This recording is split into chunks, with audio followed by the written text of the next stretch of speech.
E aí, pessoal, tudo bem com vocês? Hoje estou eu, doutora Lara, e a gente vai bater um papo sobre crononutrição. Lara, você quer falar alguma coisa antes da gente começar?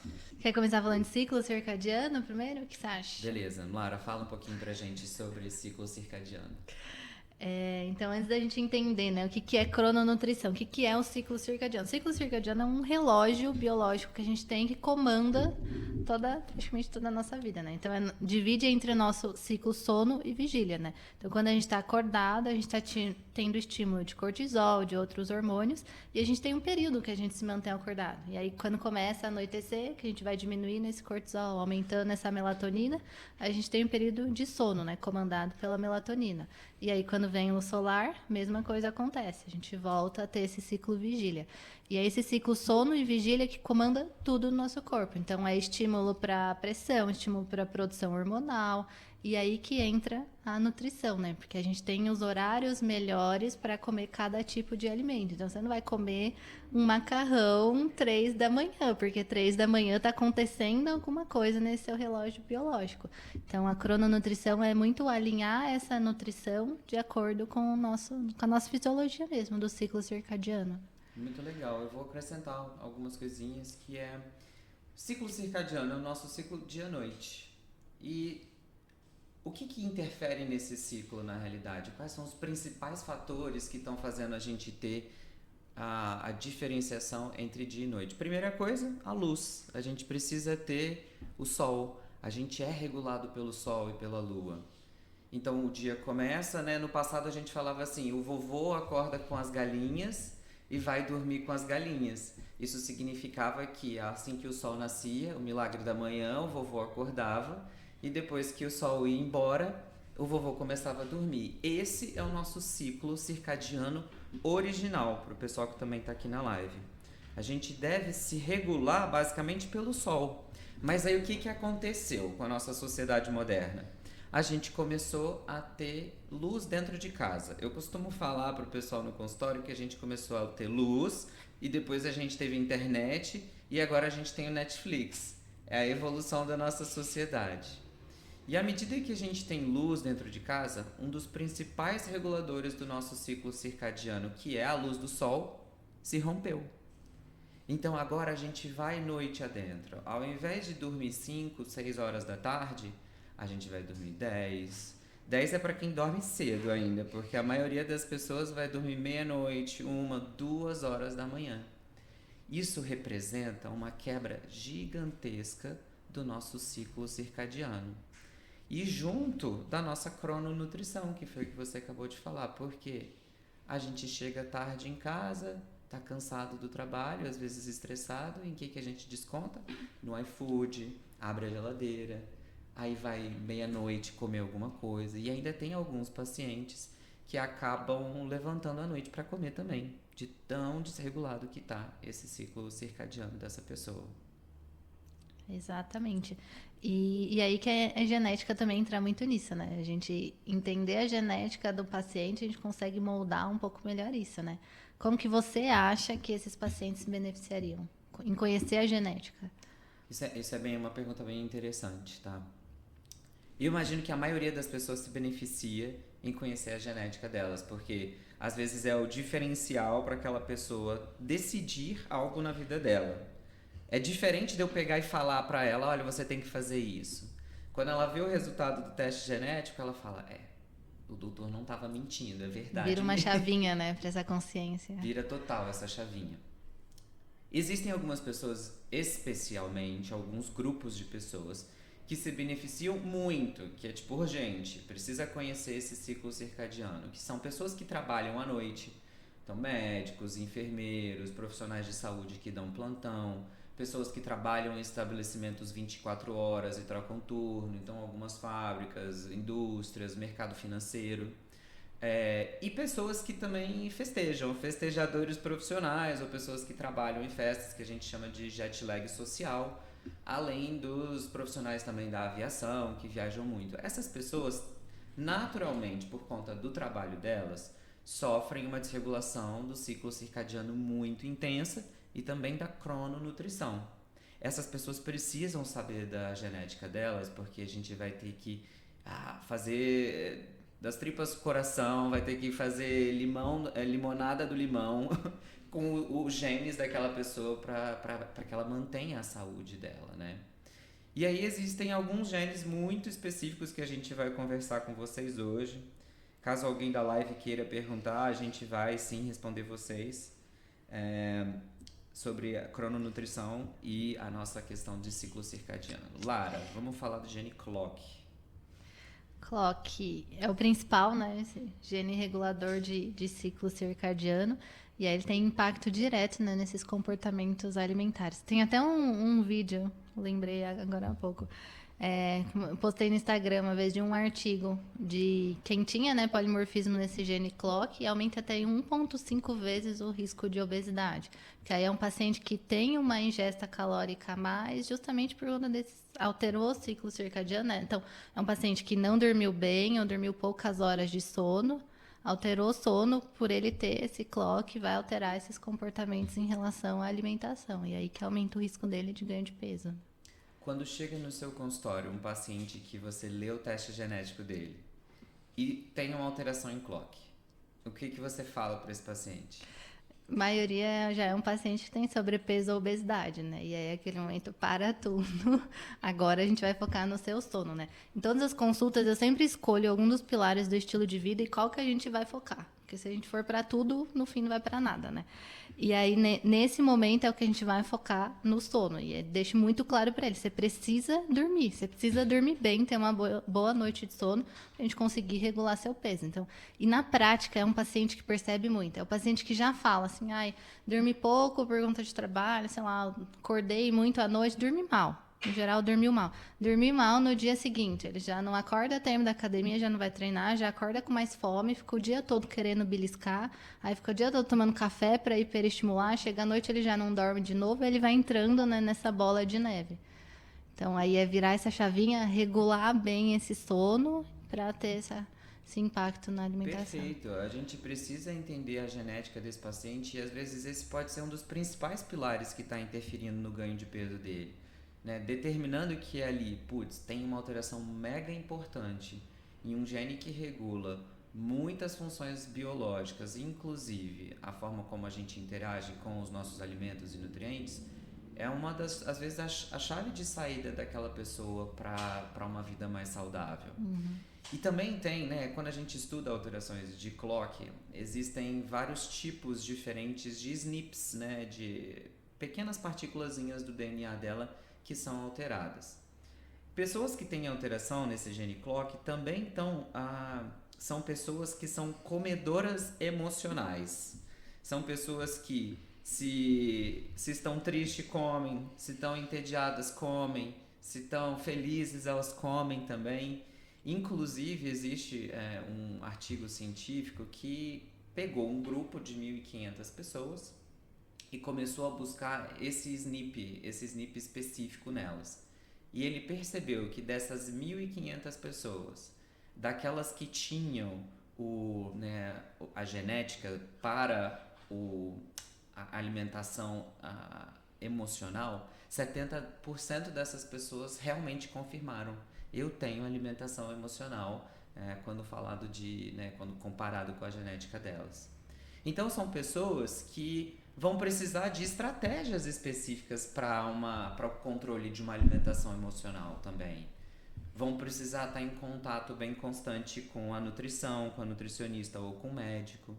Vão precisar tirar a porcariada de casa, porque se tiver entediado, elas vão atrás daquela comidinha.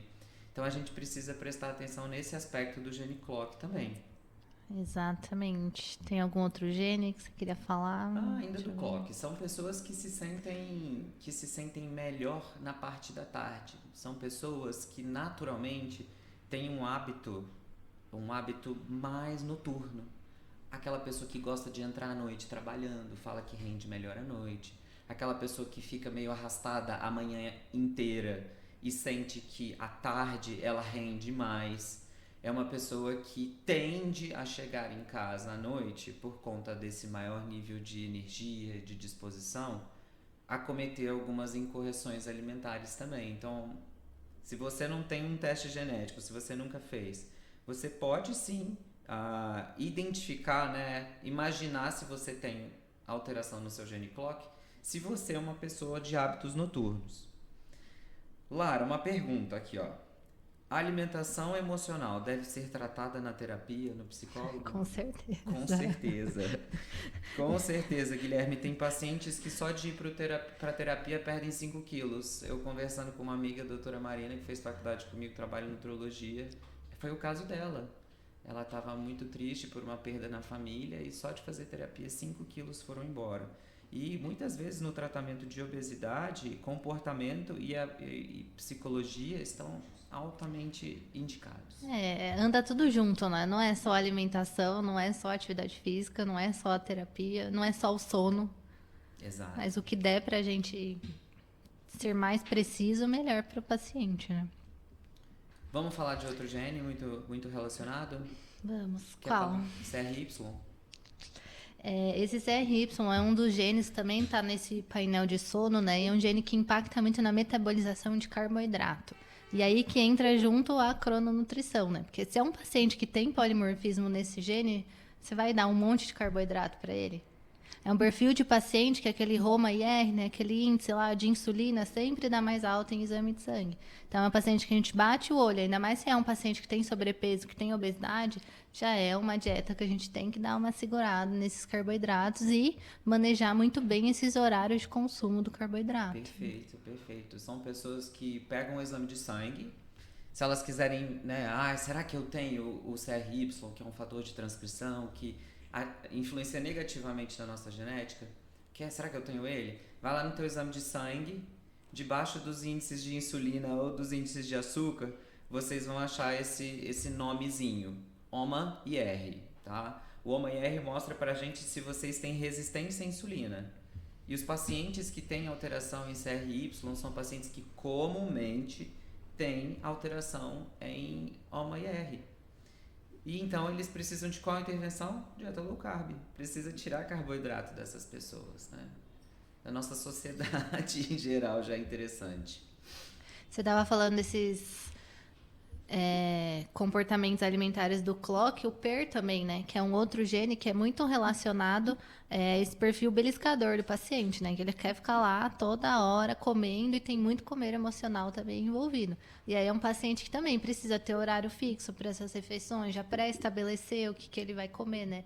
Ele precisa trazer para a consciência que ele está no controle. Ele não precisa ter a fome ou não, ele não precisa descontar a raiva, a tristeza dele no chocolate, e ele está naquele controle. Naquele horário ele vai comer e está tudo certo, né? Os estudos que mencionam esse GNP, ele fala pra gente que são pessoas que só de fazer dieta já ficam estressadas e começam a perder noite de sono.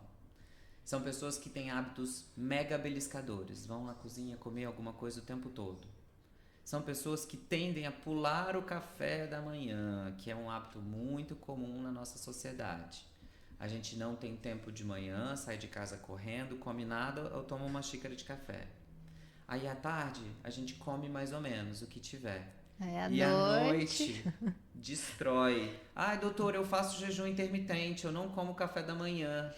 Mas a pessoa está só aumentando o consumo calórico dela à medida que o dia vai passando, bagunçando o ciclo circadiano e interrompendo a crononutrição. Era para ser justamente o contrário. Né? Exatamente o contrário, exato. São pessoas que, né, se a gente verifica que tem alteração no GNPR, a gente precisa delimitar um plano alimentar para ela. Não é aquela pessoa que dá para emagrecer sem ter uma nutri. Precisa ter determinado para ela ali o que ela pode comer, em quais horários. Ela tem que sempre tomar café da manhã. A gente então vê no consultório, PER alterado, esse paciente não se beneficia do jejum intermitente pulando o café da manhã dele. Melhor pular o jantar aí, né? Costuma ser melhor pular o jantar a maioria das vezes, sem dúvida nenhuma. Gene da melatonina, agora. A melatonina as pessoas gostam muito de tomar, né? Tem em todas as farmácias, vende sem prescrição médica.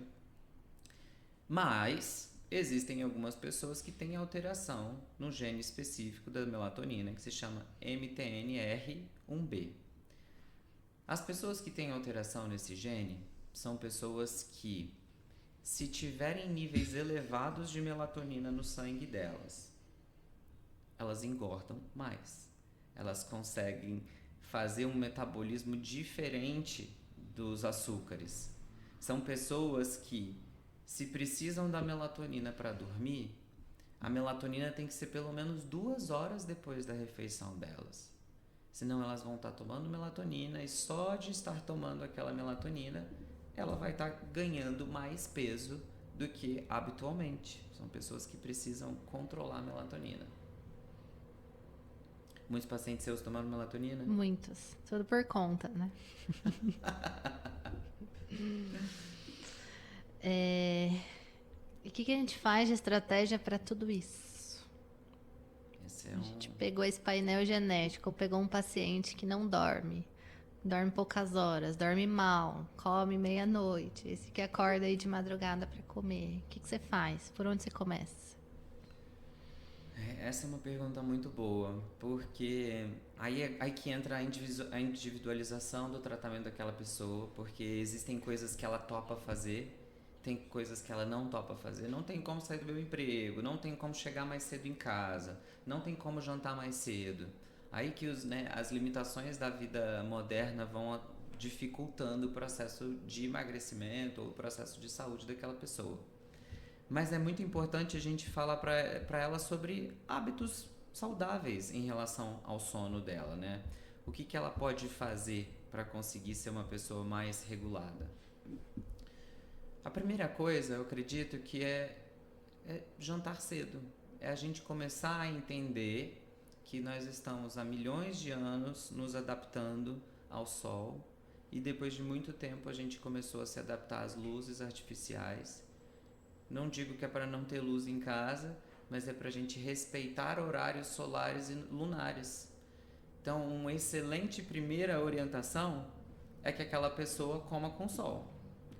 Começou o dia dela, ela faz a primeira refeição. Ela foi dormir, o sol se pôs, é ali que é a última refeição daquela pessoa. Qual seria um outro conselho que você dá?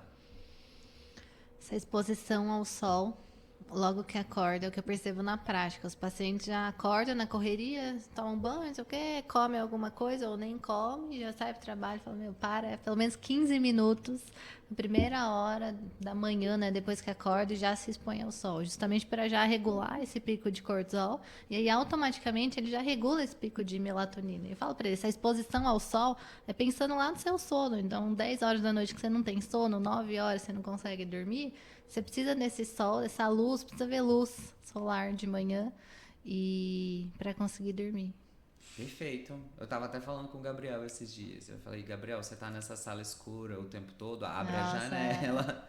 Abre a janela, porque isso a longo prazo vai interferir bastante no seu sono. Verdade. E não adianta só estar acordado durante o dia. A gente precisa estar acordado e precisa estar ativo. Não adianta acordar, abrir a janela, ficar em casa jogado. Voltar pra cama, ficar lá o dia inteiro, mexendo no celular. Então, enquanto tiver luz, é importante que você tenha níveis de atividade. Essa é uma outra forma de regulação dos seus genes que podem estar fazendo você engordar. Então, se você decide passar o seu dia todo paradão, isso daí vai contra-regular, vai regular de forma negativa a sua cronobiologia. É aí que entra também a parte noturna, né? Então, à noite você tem que estar no seu quarto para dormir, né? Não adianta você ficar com a tela ou... vou ficar na sala. Tem muita paciente que fala assim, eu faço o primeiro sono na sala, vendo TV, aí depois eu acordo e vou pro quarto. Não, você já tem que estar no quarto lá naquele momento. Você não precisa dessa TV, né? Agora não é o horário da TV, da tela. Aí entra a luz amarela também. Exato. E, assim, o básico precisa ser dito, né? Vamos falar. Isso é a higiene do sono que a gente está falando. A gente tá explicando. Que é a base para regular ciclo circadiano. Perfeito. É uma boa higiene do sono. Dormir 7 horas, pelo menos 7 horas. Isso significa que, né, eu falo muito para os meus pacientes em consulta. Não adianta a gente ir dormir 7 horas começando a dormir 2 horas da manhã. Se você vai dormir 2 horas da manhã e acorda às 9 horas da manhã, você dormiu 7 horas, mas você vai acordar exausto no outro dia. Trocou todos os seus horários. Vai pra balada, chega 3 horas da manhã e dorme até 3 horas da tarde. você vai acordar exausto no outro dia. Porque a gente não foi feito para começar a dormir às 3 horas da manhã. A gente foi feito para estar quase acordando às 3 horas da manhã. A maior parte do sono que vai trazer mais vigor no próximo dia se chama sono profundo. E o sono profundo acontece a maior parte dele, a maior porcentagem dele, até as 2 horas da manhã. Então, no consultório eu falo assim, olha, se você quer ter sono profundo e quer acordar no outro dia de manhã se sentindo bem, que a maioria das pessoas acorda se sentindo mal, tá? Você precisa pelo menos iniciar o teu sono às 10 horas da noite. Não dá pra ser meia-noite, 1 hora da manhã, senão esquece. Não tem remédio no mundo que vai fazer você acordar se sentindo bem no outro dia se você tá tão bagunçado em relação aos seus horários. Então, às 10 horas da noite no mundo moderno, acordando às 6, 5 horas da manhã, já tá uma boa regulação do seu sono. Exato. E a maioria das pessoas também, quando dá assim, nem que seja 10 horas ou 11 horas, ela quer virar uma chavinha, né? Então, tô agitada, tô pilhada, desliguei o computador agora, eu já vou deitar na cama e já quero dormir. Então, você tava cheio de estímulo, não é de uma hora para outra que você vai dormir, né? Então, o ideal é ter uma rotina mais relaxante, aí já ter um horário pré-definido. Nem que seja, eu tomo banho, eu faço, não sei, uma oração, eu vou fazer uma leitura com os meus filhos, mas a hora que você tá fazendo, né, essa rotina, seu corpo já entende, opa, tá indo pra hora de dormir, né? Já vou relaxando, porque senão...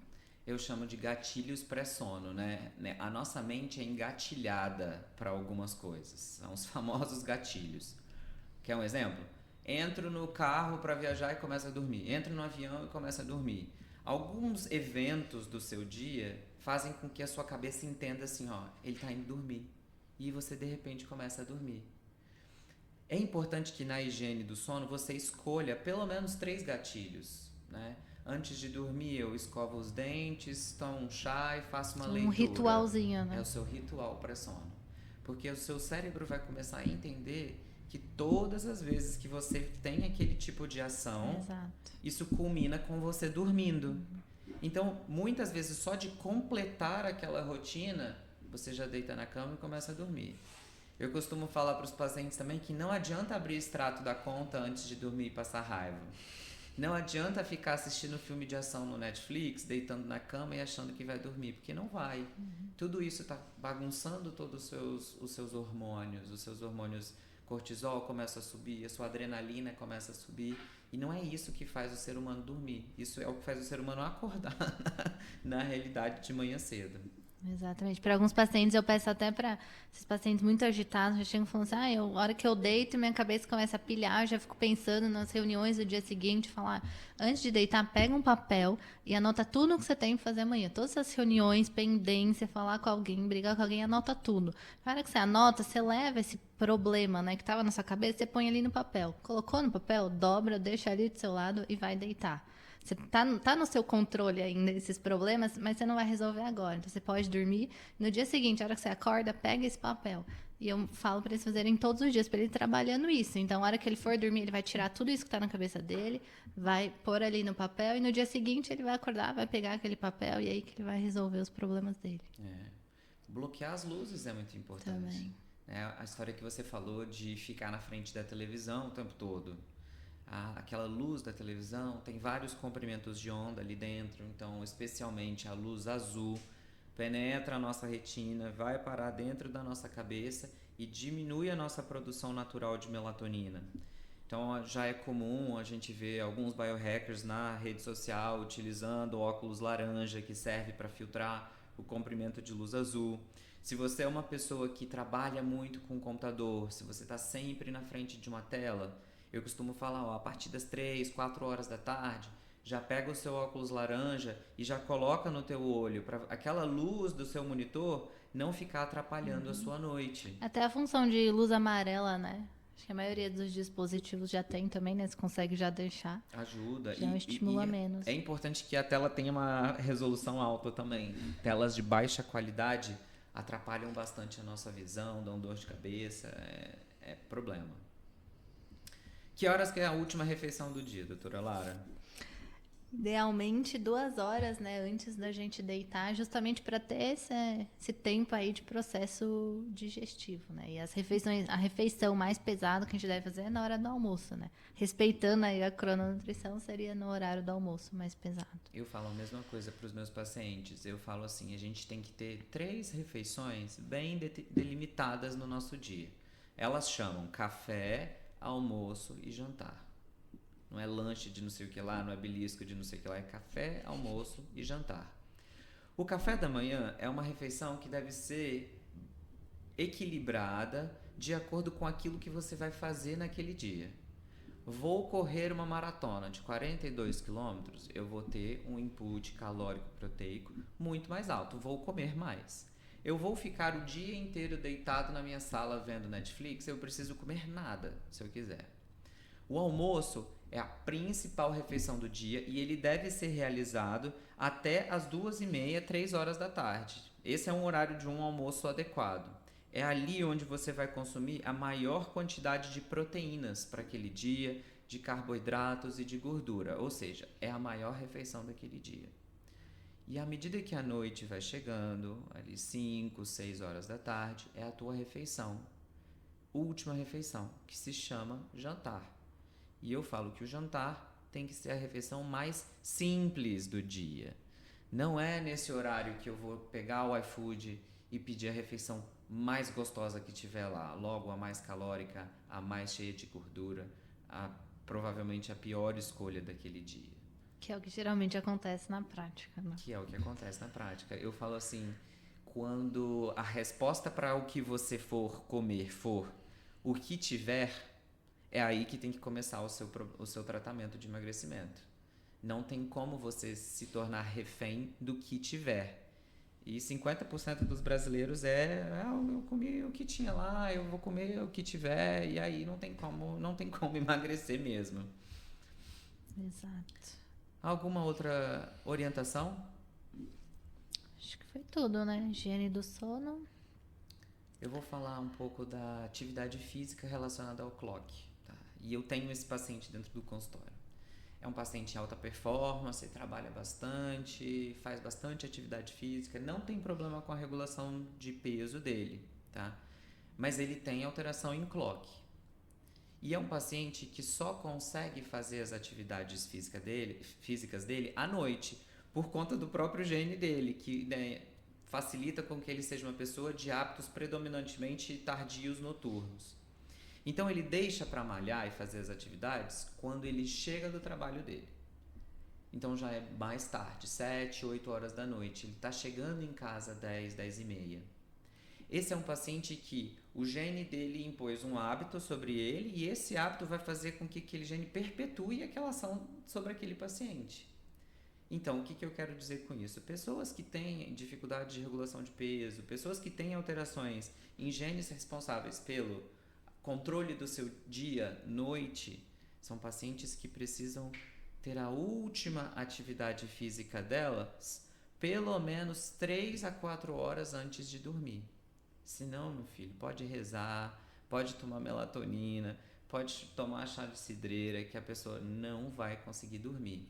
E é o mais difícil alterar isso, né? Alterar o hábito do paciente que tem aquela alteração genética, né? Então ele tá confortável no gene dele, né? Vai mexer nessa atividade física à noite dele. E você quer ver qual foi o reflexo sobre a vida dele? Ele usa um Garmin. E aí eu falei, me manda o relatório anual do seu Garmin para eu ver como é que tá a sua qualidade do seu sono no último ano.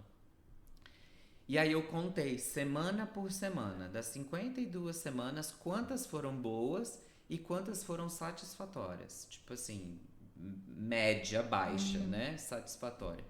A maioria, mais do que 28 vezes naquele ano, a média de sono dele foi satisfatória. Então, quer dizer, satisfatória é o mínimo que o Garmin coloca como sendo assim, antes do ruim, entendeu? Depois do satisfatório tem o bom, e tem o muito bom, e tem o excelente. Aí eu falei pra ele, você tá entendendo como essa alteração no seu gene clock e essa atividade física noturna sua tá impedindo com que o seu sono tenha a qualidade que ele deveria?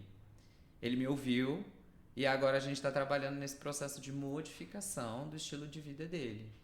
E que é igual você falou, não é fácil, porque a gente tá falando de um Agora ano. é difícil, mas depois ele vai sentir a melhora, né? E depois não volta mais, vai ficar só de manhã esses treinos. Melhor coisa. Exato, é o caso do meu paciente de ontem, que eu até comentei no meu stories hoje, que tem alteração em FTO, que tem alteração em PPAR-gama, que tem alteração em clock, que a genética dele para pressão alta, para obesidade, para desregulação de peso, era péssima. E ele fazia 2 horas e meia de atividade física de manhã cedo. Você acha que ele tem obesidade? É claro que não. Você acha que ele tem pressão alta? É claro que não. Você acha que ele tem problemas de colesterol? É claro que não. Ele tinha dificuldade de dormir. Ele tinha dificuldade sim de dormir. E agora a gente está trabalhando já com cannabis medicinal para melhorar a qualidade de sono. Ontem foi o retorno dele. E já estava sem 2 ou 3 remédios para dormir. Então, Ele já estava usando cannabis. a gente começou na primeira Não, consulta pra ele, que ele já tinha alteração de sono lá no começo, com Zolpidem, Trazodona, Dramin, tudo junto. E agora a gente tá sem nada disso, entendeu? A Trazodona às vezes aparece ali. Então é assim que a gente vê dentro do consultório como uma pessoa que tem alterações em genes que controlam o ciclo dia-noite se manifestam naquela vida daquela pessoa. Exatamente. E a maioria não tem consciência, né? A gente não tem consciência do quanto o sono impacta em tudo. São os 3 básicos bem feitos, né? E aí, se eu, Dr. Guilherme, minha opinião, tá, pessoal? Se eu pudesse elencar o que mais interfere na nossa qualidade de vida, eu colocaria sono como primeiro lugar. Então, deveria ser prioridade máxima na vida das pessoas dormir bem. Segundo lugar, eu colocaria a dieta. E o terceiro lugar, eu colocaria atividade física. É um extra ali. Não dá pra gente inverter as prioridades. Vamos malhar 2 horas da manhã? Não. Vamos dormir. Exato. Né? Academias 24 horas aí agora em São Paulo, né? É isso. Doutora Lara, quer acrescentar mais alguma informação? Não, acho que foi tudo. Pessoal da live, eu sei que ficou meio difícil para vocês conseguirem participar da conversa. Próxima vez a gente vai fazer diferente. Vocês querem mandar alguma pergunta pra gente? O momento é agora.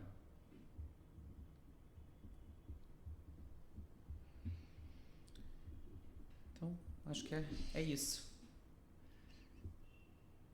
Doutora Lara, quer deixar uma mensagem final pra gente? Durmam. Priorizem o sono. Priorizem o sono. Para tudo e vai dormir. Para tudo e vai dormir, exatamente.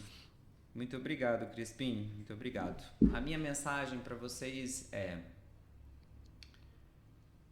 fazer os cuidados básicos bem feitos não custa nada para ninguém, entendeu? Às vezes a gente acredita que é fazendo o exame mais caro, é indo no médico mais caro de São Paulo, dos Estados Unidos, é comprando o tratamento mais caro, a medicação Monjaro, que nem chegou no Brasil ainda, que custa 20 mil reais, que vai resolver o nosso problema. Mas a gente viaja para estudar, a gente vai nos congressos que tem, a gente está prestando atenção em tudo que está acontecendo, né? A maioria das coisas, que tudo é muito. E a conclusão que a gente sempre chega nesses congressos e cursos é que o básico bem feito traz os resultados que a gente realmente precisa, que vocês querem ver. E esse básico bem feito inclui mudanças de hábitos, inclui uma alimentação adequada, inclui um sono bom, um mínimo bom, e inclui uma atividade física aí de acordo com a tua necessidade. Alimentação, atividade física e sono. Então essa é a mensagem que eu queria deixar para vocês depois dessa conversa nossa. É isso. Valeu. Valeu, obrigado.